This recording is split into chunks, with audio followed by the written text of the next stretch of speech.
आज हम आम और सूजी का हलवा बनाएंगे। हलवा बनाने के लिए एक कढ़ाई में घी डालेंगे और उसे अच्छा गर्म होने देंगे। जब हमारा घी गर्म हो जाए तो उसमें सूजी डालेंगे। सूजी को लगातार चलाते रहेंगे और इसे ब्राउन होने तक के अच्छे से भून लेंगे। जब सूजी अच्छे से भून जाए तो उसमें थोड़ा सा गर्म पानी डालेंगे और इसे मिला लेंगे। ध्यान रहे, हमें इसमें गर्म पानी ही डालना है, ठंडे पानी का इस्तेमाल नहीं करना है।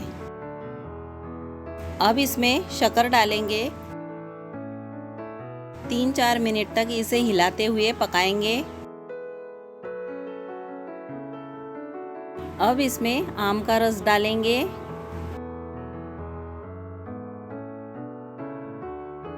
और ड्राई फ्रूट्स डालकर अच्छे से मिलाएंगे। अच्छे से मिलाने के बाद इसे 5 मिनट तक ढककर पकाएंगे। 5 मिनट बाद इसमें इलायची पाउडर डालकर 2 से 3 मिनट तक अच्छे से हिलाते हुए पका लेंगे और गैस को बंद कर देंगे। ये हमारा गर्मा गर्म आम और सूजी का हलवा तैयार है। आप इस हलवे का मज़ा गर्मा गर्म पूरी के साथ भी उठा सकते हैं। ये खाने में बहुत टेस्टी लगता है। अगर आपको ये रेसिपी पसंद आई हो तो इस वीडियो को लाइक और शेयर कीजिए और सब्सक्राइब कीजिए मेरे चैनल को नई नई रेसिपी वीडियोस देखने के लिए।